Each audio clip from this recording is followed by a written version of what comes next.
Hello everyone, मैं मनोज शर्मा एक बार फिर से आप सभी का स्वागत करता हूं मेरे आज के इस वीडियो में। आज के वीडियो में मैं आप लोगों को 10th क्लास का मैथ्स का chapter pair of linear equations में ग्राफ के बारे में बात बताने वाला हूं। यानी कि ग्राफ से रिलेटेड जितनी भी बातें होंगी कि दो इक्वेशंस का यूज करके ग्राफ कैसे बनाया जाता है, एरिया कैसे निकाला जाता है, इंटरसेक्शन पॉइंट्स कैसे फाइंड किए जाते हैं, तो ये सारी बातें मैं आप लोगों को आज के इस वीडियो में बताने वाला हूं। इसलिए आप इस वीडियो को एंड तक जरूर देखना, क्योंकि ये इस चैप्टर का काफी इंपॉर्टेंट पार्ट माना जाता है। ठीक है, तो आपने 9th क्लास में वैसे भी ये किया हुआ है, लेकिन वहां पे आप लोगों ने एक इक्वेशन का यूज किया था। लेकिन यहाँ पे हम चैप्टर का नाम ही क्योंकि पेयर है, इसलिए हम दो इक्वेशंस का यूज करके ग्राफ देखेंगे कि किस तरीके से बन सकता है। चलिए आइए हम एक एग्जांपल करते हैं, एक क्वेश्चन करते हैं जिसमें आप लोगों को पता चलेगा कि ग्राफ के क्वेश्चन किस तरीके से सॉल्व करते हैं।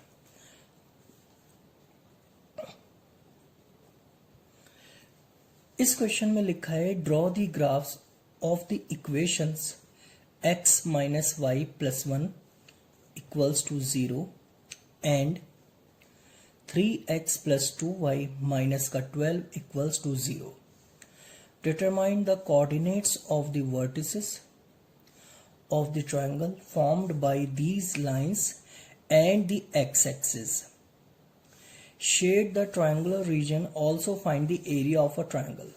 यानी कि यहाँ पे हमें कोऑर्डिनेट पॉइंट्स भी बताने हैं, इंटरसेक्शन पॉइंट भी बताना है, एरिया भी बताना है। लेकिन यहाँ पे एक इंपॉर्टेंट लाइन जो लिखी हुई है वो ये है, फॉर्म्ड बाय दीज लाइंस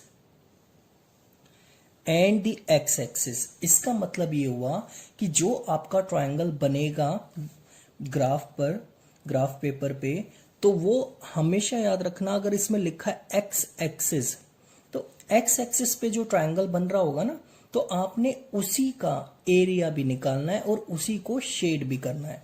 अगर यहाँ पे लिखी होती line and the y axis, तो वाई एक्सिस पे जो ट्रायंगल बन रहा होगा आप उसी को शेड भी करोगे और उसी का एरिया भी निकालोगे। लेकिन एरिया तब निकालना है जब आपसे कहा जाए या आपसे पूछा जाए। ठीक है, यहाँ पे इस क्वेश्चन में लिखा हुआ है ऑल्सो फाइंड द एरिया, तो इसका मतलब यहाँ पे एरिया उस ट्रायंगल का निकालना है जो एक्स एक्सिस पे बन रहा होगा। चलिए शुरू करते हैं हम ग्राफ की इक्वेशन को सॉल्व कैसे करते हैं। प्रेजेंटेशन आप देख सकते हो, इसमें x माइनस वाई प्लस 1 है, तो x माइनस वाई प्लस 1 को उस तरफ लेके जाएंगे तो ये हो जाएगा माइनस का 1। ठीक है, दूसरी इसे मान लो फर्स्ट इक्वेशन, फिर है 3x प्लस 2y और ये प्लस का 12, ये आ गई आपकी सेकेंड इक्वेशन। अब आपने क्या करना है, एक इक्वेशन ऊपर वाली ले लो सबसे पहले, तो यहां पे हम लिखेंगे फ्रॉम इक्वेशन 1। अब इक्वेशन 1 में आप क्या करोगे, लिख दो इसे x माइनस वाई माइनस 1। आपने क्या करना है, एक बार x की जगह 0 रख दो इसी इक्वेशन में, तो पुट कर देंगे हम 0 माइनस वाई माइनस 1, तो यहाँ पे सॉल्व करेंगे तो y की वैल्यू 1 आ जाएगी।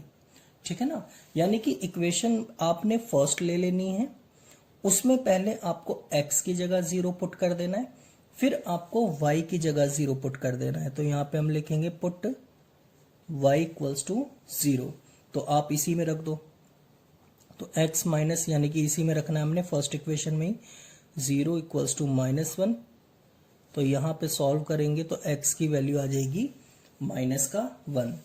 ग्राफ बनाने के लिए आप दो सॉल्यूशंस का यूज करके भी ग्राफ बना सकते हो, 3 से भी आ जाएगा, 4 से भी आ जाएगा, लेकिन आप दो सॉल्यूशंस निकाल लो। और निकालने के लिए क्या करना है, एक बार x की जगह 0 रख देना है और एक बार y की जगह 0 रख देना है। तो यहाँ पे अब आपने क्या करना है, एक बॉक्स बना देना है साइड में, और इस बॉक्स के अंदर क्या रख देना है, वैल्यूज को रख देना है। जैसे कि आप देख सकते हो यहाँ पे मैंने इस तरीके का एक बॉक्स बनाया और इसमें यहाँ पे लिख दिया मैंने x, यहाँ पे लिख दिया मैंने y, और इसको थोड़ा सा और ऊपर तक ले गया और यहाँ पे मैंने लिख दिया a और यहाँ पे लिख दिया b। ये a और b ये कोऑर्डिनेट पॉइंट्स हैं। तो आप देखोगे x की जब मैंने 0 रखी तो y की वैल्यू आपकी कितनी आ गई 1। फिर मैंने y की वैल्यू 0 रखी तो x की वैल्यू कितनी आ गई -1। ठीक है, तो ये आपका फर्स्ट इक्वेशन का काम खत्म हो चुका है। अब आप यूज कर लो सेकंड इक्वेशन। तो यहां पे हम लिखेंगे from equation second 3x + 2y = में 12। तो फिर से वही काम करना है आपने, पुट x बराबर 0 रख दो पहले। तो 3 × 0 + 2y के इक्वल में 12। तो आप देख सकते हो 2y के इक्वल में 12 है, तो इसका मतलब y की वैल्यू कितनी आ गई 6। फिर आप क्या करो, पुट कर दो y की जगह 0 इसी इक्वेशन में। तो क्या काम करना है आप लोगों ने, पहले x की जगह 0 रख देना है और फिर y की जगह 0 रख देना है। तो पुट y बराबर 0। तो आप देखोगे यहां पे हम रखेंगे 3x + 2 × 0 इक्वल में 12 है। 3x के बराबर में 12, तो x की वैल्यू आ गई आपकी कितनी 4। फिर यहां पर भी एक साइड में बॉक्स बना लेंगे हम। ठीक है, तो यहां पे आप देख सकते हो बॉक्स हमने बनाया कुछ इस तरीके से, ये बना लिया हमने। ठीक है, अब बॉक्स बनाने के बाद यहाँ पे x है, यहाँ पे y है। फिर से क्या करेंगे, इसे ऊपर तक ले जाएंगे और यहाँ पे आपका ये c आ गया और ये d आ गया। तो x की 0 रखने पर y की वैल्यू कितनी आई है 6 और y की 0 रखने पर x की वैल्यू कितनी आई है 4। ठीक है, यहां तक बात समझ में आ गई होगी आप लोगों को। फिर आपने क्या करना है कि एक स्टेटमेंट लिखना है जो आपको हर ग्राफ के क्वेश्चन में लिखना होगा, और वो स्टेटमेंट ये है, plotting the points A 01 B -10 C 06 and D 40 on the graph. ये प्रेजेंटेशन का पार्ट है। Graph paper we obtain the line graph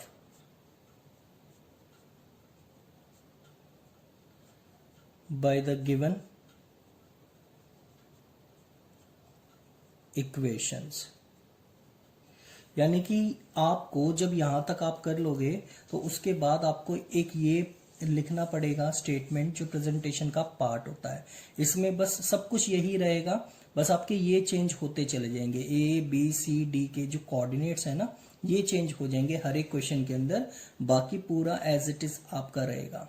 ठीक है, तो यहाँ का हमारा आधा काम हो चुका है। अब रह गया हमारा सिर्फ इसका ग्राफ बनाना। तो चलिए आइए अब हम इसी क्वेश्चन का ग्राफ देखते हैं कि किस तरीके से बनेगा। ठीक है, चलिए आइए शुरू करते हैं हम ग्राफ बनाना।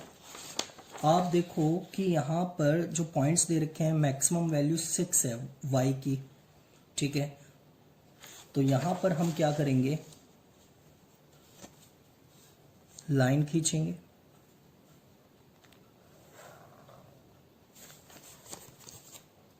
और यहां से भी खींच देंगे।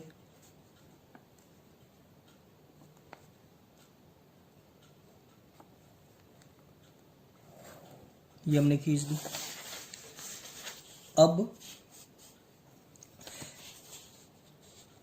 1-1 सेंटीमीटर का हम डिस्टेंस ले लेंगे, गैप ले लेंगे। ठीक है, तो यहाँ पे आप देख सकते हो 1-1 सेंटीमीटर का हम गैप लेंगे यहाँ पे। तो 1 2 3 4 5 6 और नीचे भी ले जाएंगे 1 2 3 4। उसके बाद हम यहाँ पे भी इस तरीके से ले जाएंगे 1-1 सेंटीमीटर का गैप। तो आप देख सकते हो यहाँ पे भी अगर हम लेके चलेंगे तो 1 2 3 4 5 एंड 6। ठीक है, सॉरी 6 यहाँ तक आ जाएगा। ओके, और यहाँ पे भी पीछे ले जाएंगे हम 1 2 3 4 और आपका ये हो जाएगा 5। अब आपने क्या करना है, सबके ऊपर एरो लगा देना है, इस तरीके से कर देना है आपने, यहाँ पे भी ऐसे कर देना है। अब इसको नाम दे देना है एक्स डैश, ये हो गया वाई, क्योंकि ये नेगेटिव वैल्यू होती है, लेकिन माइनस एक्स लिखेंगे नहीं, हम इसे एक्स डैश लिखेंगे। ठीक उसी तरीके से यहाँ पर भी लिखा जाएगा वाई डैश और यहाँ पे आ जाएगा एक्स। ठीक है, यहाँ तक बात समझ में आ गई आपको। ये हो जाएगा 0 1 2 3 4 5 6। उसके बाद ये हो जाएगा नीचे -1 -2 -3।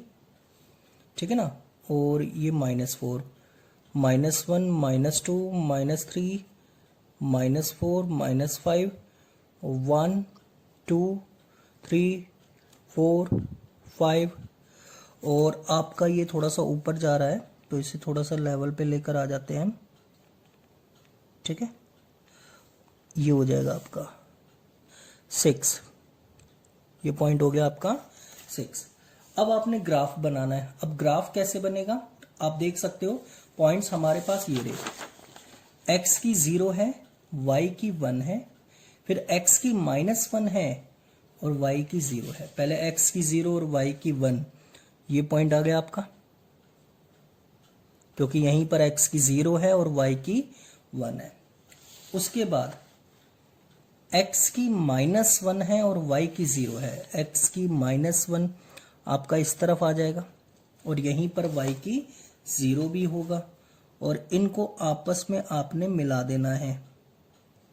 तो जब हम मिलाएंगे तो ये कुछ इस तरीके से बनेगी और इसके ऊपर आपने जिस इक्वेशन का यूज करके ग्राफ बनाया वो लिख देनी है। ये है आपकी x -y + 1 = 0 और यहाँ पर आपका ये है a पॉइंट जो आपको दिया गया था, ये आप देख सकते हो 0 और 1, तो यहाँ पे लिख देंगे 0 और 1। और ये है आपका b पॉइंट जिसमें आप लिख सकते हो -1 और 0, -1 और 0। एक्चुअल में इन्हीं को हम कोऑर्डिनेट पॉइंट्स कहते हैं। अब आपका फर्स्ट इक्वेशन का यूज करके ग्राफ खत्म हो गया। अब आपने सेकंड वाला बॉक्स यूज करना है। तो आप देख सकते हो x की 0 पर y की 6 है, x की 0 और y की 6, ये पॉइंट आ गया आपका।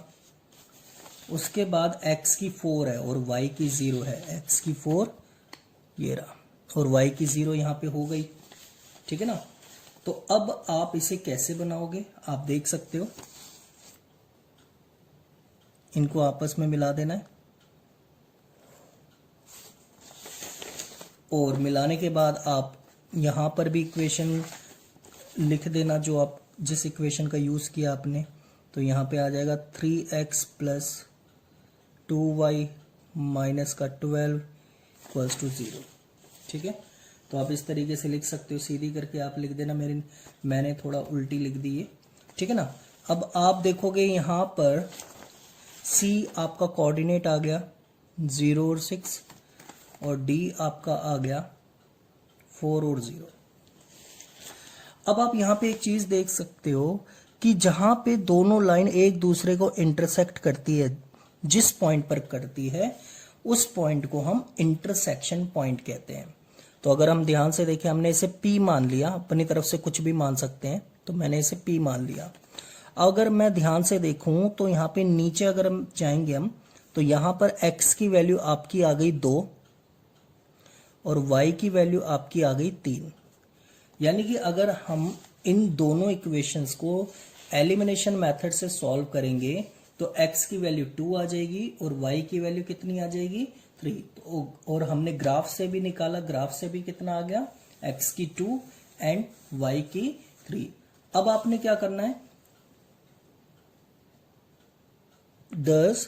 सबसे पहले आप क्या करोगे, यहां पे शेड भी करना है किसको, उस ट्रायंगल को जो x एक्सिस पे बन रहा होगा। तो देखो आप x एक्सिस पे ट्रायंगल ये बन रहा है, हालांकि y एक्सिस पे भी ट्रायंगल आ रहा है, लेकिन हमें x एक्सिस वाले ट्रायंगल को क्या कर देना है, शेड। क्योंकि यहां पे आप ये लाइन पढ़ सकते हो जो लिखी है, vertices of the triangle formed by these lines and the x axis shade the triangular region और also find the area of triangle. तो x एक्सिस पे ट्रायंगल तो यही बन रहा है, तो इस ट्रायंगल को हम क्या कर देंगे, शेड कर देंगे। और शेड करने के बाद इसी का आपको एरिया भी निकालना है। तो सबसे पहले हम क्या करेंगे, दस कोऑर्डिनेट पॉइंट्स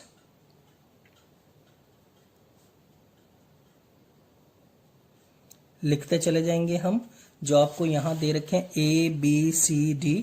तो आप देखोगे A आपका कितना है 0 1, उतारते चले जाओ इन्हें।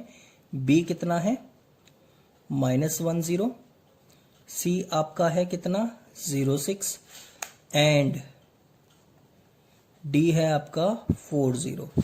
तो आप देख सकते हो मैंने ये सारे कोऑर्डिनेट पॉइंट्स लिख दिए।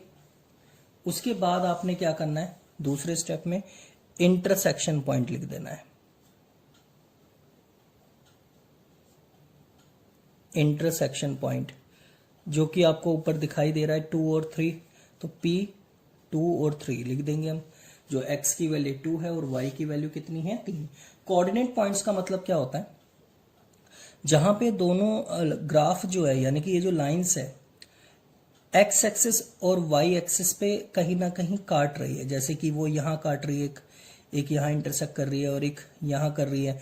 तो जहां पे भी एक लाइन एक्सिस पे काट रही है उनको हम कोऑर्डिनेट पॉइंट्स कहते हैं। तो यहां पर आपका b जैसे कि दे रखा है -1 0, यहां पे भी ये लाइन इंटरसेक्ट कर रही है, यहां पे भी कर रही है, ठीक है ना, जब एक्सिस पे करती है। तो इनको हम क्या बोलते हैं, कोऑर्डिनेट पॉइंट्स। और इंटरसेक्शन पॉइंट क्या होता है, जहां पे दो लाइन एक दूसरे को काटती है, यानी कि ग्राफ की दो लाइन एक दूसरे को काटती है, जैसे कि ये, ठीक है ना। हमने फर्स्ट इक्वेशन का यूज किया तो ग्राफ ऐसे बना, दूसरी इक्वेशन का यूज किया तो ऐसे बना, और दोनों ने एक दूसरे को इस पॉइंट पे इंटरसेक्ट कर दिया। तो इंटरसेक्ट करने को हम इंटरसेक्शन पॉइंट कहते हैं, जिस पॉइंट पे वो काटती हैं। और आंसर क्या हो जाएगा इसका 2 और 3, क्योंकि यहां पर आप देख सकते हो नीचे की तरफ अगर हम जाएंगे तो 2 नजर आ रहा है, और यहाँ पे अगर हम जाएंगे y एक्सिस पे तो यहाँ पे 3 नजर आ रहा है। तो x की वैल्यू 2 हो गई और y की वैल्यू 3 आ गई। अब बात आती है एरिया की। तो यहाँ पे आप देख सकते हो area of triangle and x axis, ये लिखना जरूरी है। इससे पता चल जाता है कि आपको उस ट्रायंगल का एरिया निकालना है जो x एक्सिस पे बन रहा है, ठीक है ना। स्टेटमेंट में आप ऐसे लिखोगे। अब एरिया ऑफ ट्रायंगल होता है 1/2 बेस इंटू हाइट, ठीक है। अब आप देख सकते हो 1/2 बेस कैसे निकालते हैं हम, ये देखो 1 2 3 4 5, यानी कि यहां से लेके यहां तक बेस होगा जो कि 5 आ चुका है, इनटू हाइट कितनी है आप देखो ऊपर, इसके सामने जाओ 3 नजर आ रहा है, तो हाइट हो गई 3, 5 की 3 से इंटू करो 15, 15/2, ये आ जाएगा आपका कितना 7.5 स्क्वायर यूनिट्स। ये आपका एरिया आ गया। यानी कि अब ये आपका पूरा कंप्लीट हो गया ये क्वेश्चन, जिसमें आपने क्या करना था, आपको पहले इक्वेशंस में ये बॉक्स बनाने थे, सॉल्व करके x की जगह 0 रखना था, सॉल्यूशंस निकालने थे। तो हमने दो सॉल्यूशंस निकाल दिए, इस इक्वेशन के भी 2 निकाले और इस इक्वेशन के भी 2 निकाल दिए। फिर उसके बाद हमने ये स्टेटमेंट लिखा, आप चाहो तो स्क्रीनशॉट ले लेना, ठीक है ना, या पीछे करके देख लेना वीडियो। उसके बाद हमने इन बॉक्सेस का यूज करके क्या किया, ग्राफ बनाया। और ग्राफ बनाना आप लोगों ने देख ही लिया है कि किस तरीके से ग्राफ बनता है। और रही बात एरिया की, तो आपको एरिया भी पता चल गया। अगर क्वेश्चन में एक्स एक्सिस लिखा है तो समझ जाओ आपको एक्स एक्सिस पे जो ट्रायंगल बन रहा होगा आपको उसी का एरिया निकालना है। और एरिया का फॉर्मूला क्या होता है, 1/2 बेस इंटू हाइट।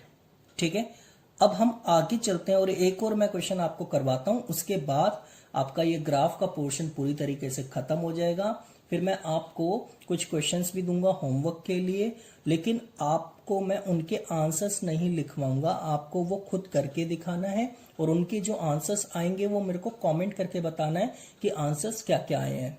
ठीक है, मैं आपको उनके आंसर बाद में बताऊंगा, लेकिन पहले आप खुद निकाल के देखना कि उनके आंसर क्या आ रहे हैं और मुझे कमेंट करके बताना क्या क्या आए हैं। ठीक है, अब मैं एक और क्वेश्चन आपको करवाता हूं ताकि आपका ग्राफ अच्छी तरीके से पक्का हो जाए। देखिए, अब सेकंड क्वेश्चन जो है आपके सामने, उसमें क्या लिखा है, solve the following systems of linear equations graphically.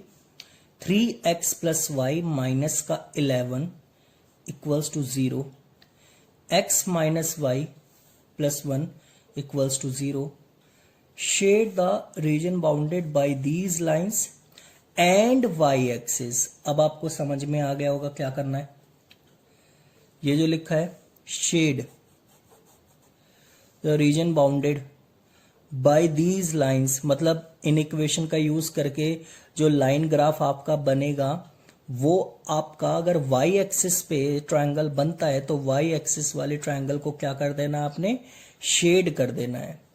Also find the area of the shaded region, और साथ ही साथ इसका एरिया भी निकालना है by the lines and y axis. ये बात ना भी लिखी होती तब भी हम वाई एक्सिस पर ही निकालते एरिया, क्योंकि सिंपल सी बात है, जब शेड इसको करना है तो एरिया भी हम इसी का निकालेंगे। अब निकालने का तरीका क्या होगा वो आप देख सकते हो, जैसे कि अभी मैंने पिछले क्वेश्चन में आपको बताया था।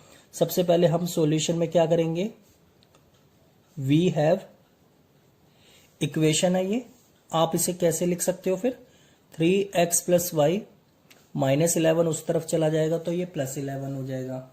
आपकी ये आ गई फर्स्ट इक्वेशन। उसके बाद x माइनस वाई प्लस 1 उस तरफ जाएगा तो माइनस का 1, ये आपकी आ गई सेकेंड इक्वेशन। अब आपने क्या करना है, फ्रॉम इक्वेशन 1, तो फ्रॉम इक्वेशन 1 फर्स्ट इक्वेशन का यूज करके आप क्या करोगे, लिख लोगे इससे पहले तो आप। उसके बाद फिर से वही काम जो आपने अभी पहले किया था, x की जगह 0 रख देना है और y की जगह 0 रख देना है। तो हम यहां पे पुट कर देंगे, पुट x इक्वल्स टू 0, तो आप रख दो इसके अंदर 3 इंटू 0 प्लस वाई, ये 11 है तो ये तो पूरा ही 0 हो गया, तो y की वैल्यू कितनी आ गई, 11 आ गई। अब फिर पुट कर दो आप y की जगह 0 यहीं पर, तो 3x प्लस 0 11, 3x के इक्वल में 11, तो आपकी x की वैल्यू आ जाएगी 11/3।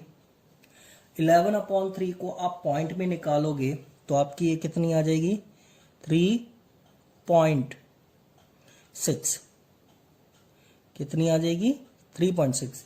याद रखना जब भी हम पॉइंट में निकालते हैं ग्राफ के क्वेश्चन के अंदर तो सिर्फ पॉइंट के एक डिजिट तक निकालेंगे हम, ठीक है, सिर्फ पॉइंट के 1 डिजिट तक। तो आप देख सकते हो 3 3 9, ठीक है, तो हमने लिखा पॉइंट करा और आप देखोगे यहाँ पे 2 पहले से ही हमारे पास आ गया था, रिमाइंडर में 0 उतार देंगे, 3 6 18, उसके बाद 2 रिमाइंडर बचेगा बट उसका कुछ नहीं करना, चाहे बचे या ना बचे, आपको बस पॉइंट के एक डिजिट तक लेना था तो आपने ले लिया। अब यहां पे इसका बॉक्स बन जाएगा। अब बॉक्स बनाना तो आपको आ ही गया, इसमें तो कुछ आपको करना ही नहीं है, ठीक है।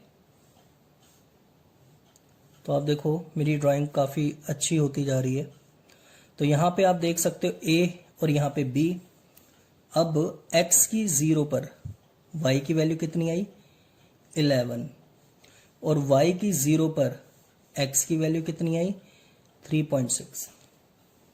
अब आप ले लो from equation 2, x minus y के बराबर में माइनस का 1 है, तो पुट कर देंगे x की जगह 0।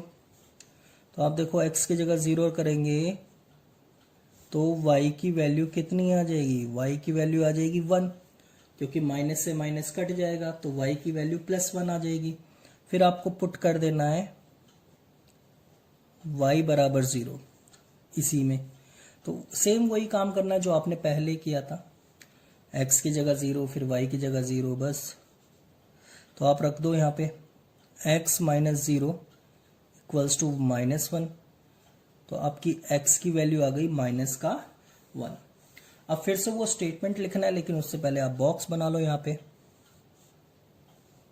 बॉक्स जब हम बनाएंगे तो आपको पता ही है इसमें क्या क्या आना है, x y, और यहाँ पे आप देख सकते हो आ जाएगा COD। तो आप देखो x की 0 पर y की वैल्यू आ गई 1, y की 0 पर x की वैल्यू आ गई 1। अब आपको वही स्टेटमेंट लिखना है जो आपने पहले लिखा था, plotting the points A 0 11, B 3.6 and 0, C 0 1 and D -1 and 0 on the graph paper। ठीक है, we obtain the line graph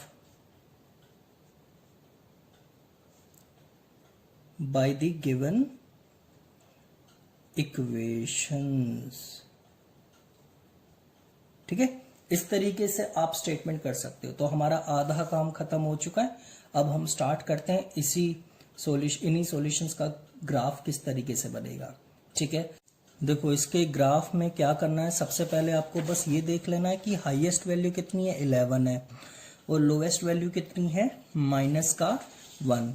तो सबसे पहले आप क्या काम करोगे, इसे ऊपर से स्टार्ट करना आप। तो ऊपर से हम स्टार्ट करेंगे तो आप देखोगे ये इस तरीके से हमने खींचा, थोड़ा सा और इसे नीचे तक खींच लो, तो हमने खींच लिया। उसके बाद यहाँ पर आपने एक एक्स एक्सिस वाली लाइन खींचनी है, तो हमने खींच ली। उसके बाद आपने क्या करना है, यहाँ पर ऊपर 11 सेंटीमीटर तक आप लेके चलो। तो आप देखोगे 11 सेंटीमीटर तक हम लेके चलेंगे, 12 तक ले लो आप, क्योंकि एक एक्स्ट्रा लेके चलते हैं हम हमेशा। तो यहाँ पे हम 1-1 सेंटीमीटर का गैप ले लेंगे। तो ये हम ले रहे हैं 1-1 सेंटीमीटर का गैप। ठीक है, जब भी आप ग्राफ बनाओ ना, तो मेरी आपसे ये रिक्वेस्ट है कि आप ग्राफ पेपर पे बनाना, उस पे ज़्यादा क्लैरिटी आती है। क्योंकि मैं शीट पे बना रहा हूँ, पेन का यूज़ कर रहा हूँ, इसलिए इसमें एक्यूरेसी कम रहेगी। बट फिर भी आप लोगों के सामने ही है, जो भी होगा आप अच्छे से समझ लेना। मेन चीज़ है आपका कॉन्सेप्ट क्लियर होना, और वो मैं करवा के ही मानूंगा आपका। ठीक है, और यहाँ पे भी आप देखो 1-1 सेंटीमीटर का गैप ले लेंगे हम। तो ये इस तरीके से हो जाएगा। हाँ, तो मैं बात कर रहा था ग्राफ पेपर की। तो ग्राफ पेपर पे बनाने में फ़ायदा ये होता है कि आप एरिया का बेस लेने में आपको दिक्कत नहीं आएगी, और इंटरसेक्शन पॉइंट फाइंड करने में भी इतनी प्रॉब्लम नहीं होती, क्योंकि आपका बिल्कुल आसानी से आ जाता है। लेकिन यहाँ पे थोड़े से अगर आप शीट पर बनाते हो तो गलत होने के चांस रहते हैं। मैं ये नहीं कह रहा कि गलत ही हो जाता है, कभी कभी हो जाता है कुछ केसेस में। तो इसलिए आप ग्राफ पेपर का यूज़ करो ग्राफ बनाते टाइम। अब यहाँ पे हम नंबर दे देंगे 1 2 3 4 5 6 7 8 9 10 11 12 उसके बाद ये हो जाएगा माइनस का 1, माइनस का 2, माइनस का 3, माइनस का 4, माइनस का 5, 1 2 3 4 5 6 7 8, -1 -2 -3। आप पेंसिल का यूज करना जब आप ग्राफ बनाओगे, क्योंकि यहाँ पे हमने एक्स्ट्रा ले लिए, क्योंकि मैं पेन का यूज कर रहा हूँ इसलिए मैं मिटो नहीं सकता इसे, लेकिन आप उतने लेना जितने आपको चाहिए। जैसे कि यहाँ पे 3.6 है, तो ज्यादा से ज्यादा मैं इसे 4 तक ले जा सकता हूँ, तो मैंने 5 6 7 8 इनकी जरूरत नहीं थी, ठीक है ना। उसी तरीके से आप देख सकते हो इस साइड भी आप 3 तक ले जाओ और नीचे भी आप 3 तक ले जाओ, तो कोई दिक्कत नहीं, चल जाएगा इतना। लेकिन ये ज्यादा फालतू जा रहा है ना, आप 4 तक ले जाना इसे, ठीक है, या ज्यादा से ज्यादा 5 तक ले जाना। लेकिन आप फिर भी समझ लो कि ग्राफ बनाना कैसे है। तो आप देखोगे पॉइंट्स इसके x की 0 है और y की 11 है। x की 0 ये रहा और y की 11 ये रहा, तो आपका ये पॉइंट आ गया 0 11। उसके बाद x की 3.6 है, तो आपको मैं बता दूं 3.6 कैसे लेंगे हम। ग्राफ पेपर पे लेना आसान रहता है, तो 3.6 आपका ये आ गया 3.5, इसके जस्ट आगे वाला थोड़ा सा ये हो जाएगा आपका 3.6। अब आपने क्या करना है, इस पॉइंट को इस पॉइंट के साथ मिला देना है।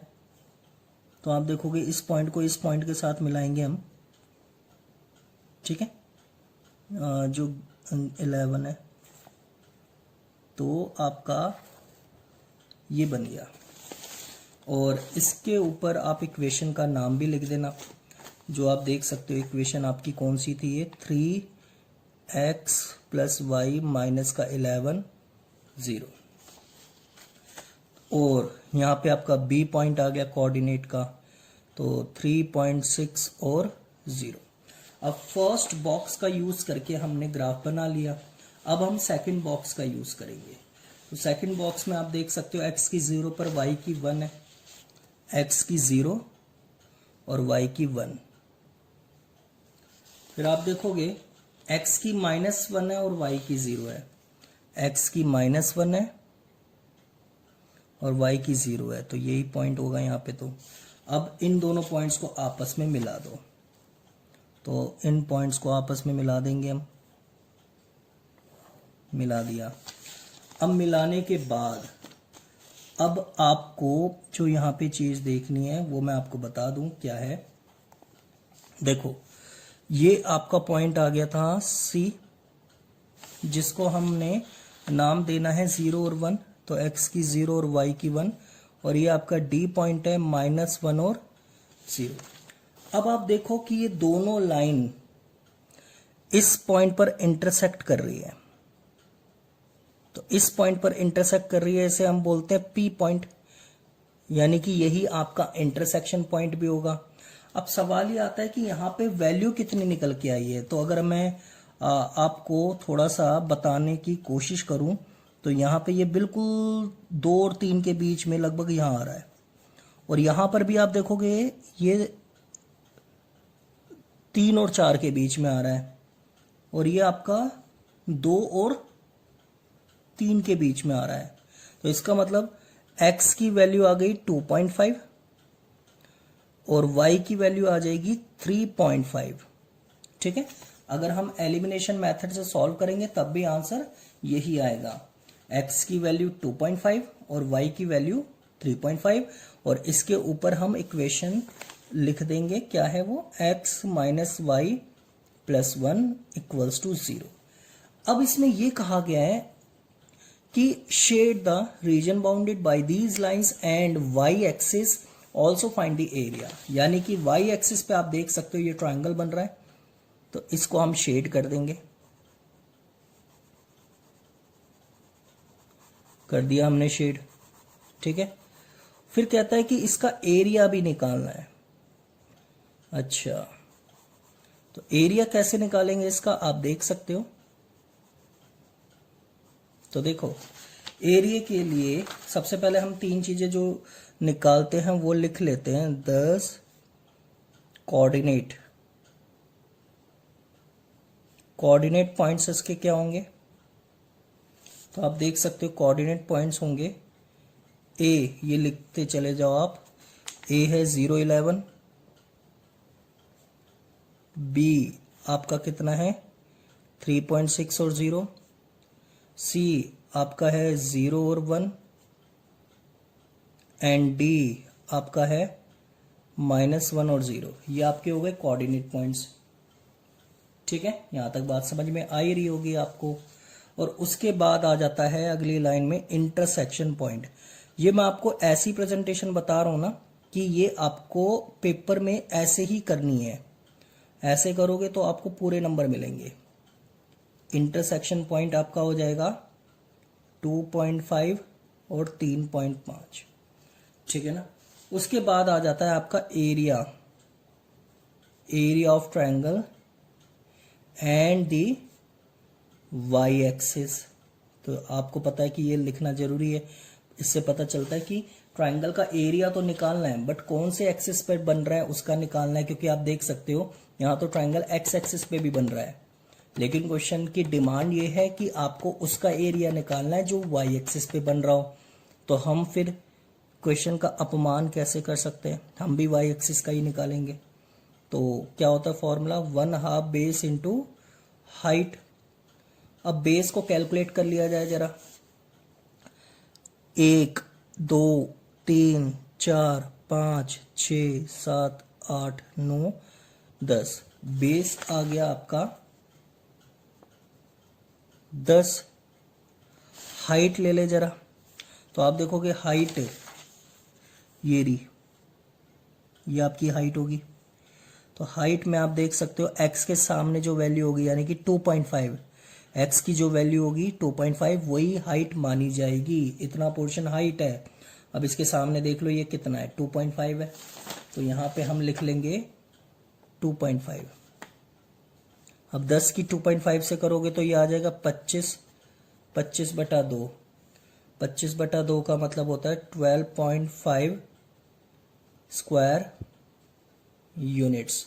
तो यानी कि ये आपका आ चुका है एरिया ऑफ ट्रायंगल। एरिया की यूनिट स्क्वायर यूनिट होती है। ठीक है, तो इस तरीके से आपका अब ग्राफ का पोर्शन खत्म हो चुका है। आप इसका स्क्रीनशॉट ले लेना ताकि आपको दिक्कत ना आए, आप समझ लेना अच्छी तरीके से। आप वीडियो को पीछे करके भी देख सकते हो। ये आपका पूरा क्वेश्चन है। ठीक है ना, ये आपका आधा पार्ट है और बाकी का आधा पार्ट ये रहा। ठीक है, तो यानी कि मैं समझता हूं कि अब आपको ग्राफ अच्छी तरीके से समझ में आ गया होगा, ग्राफ में आपको कोई प्रॉब्लम नहीं होगी। ठीक है, अब मैं आपको कुछ होमवर्क दे रहा हूं, आपको वो होमवर्क करके दिखाना है अच्छी तरीके से, और उनके आंसर आप लोगों को मेरे को कमेंट करके बताना है। ठीक है ना, कि उनके आंसर क्या क्या आए हैं। ठीक है, तो ये है आपके कुछ होमवर्क के क्वेश्चंस।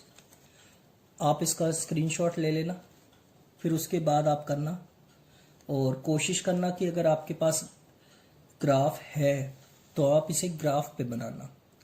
ठीक है, तो आज की क्लास में, आज के वीडियो में हम लोगों ने इतना ही करना था। तो ग्राफ का आपका पूरा पोर्शन खत्म हो चुका है। अब हम आसानी से अगले वीडियो में स्टार्ट कर सकते हैं जिसका नाम है वर्ड प्रॉब्लम्स। तो हम अगली क्लास में या अगले वीडियो में मैं आपको वर्ड प्रॉब्लम बताऊंगा। तब तक के लिए थैंक यू सो मच। अगर आपको ये वीडियो पसंद आई तो आप इसे लाइक और शेयर जरूर कीजिए। बाय।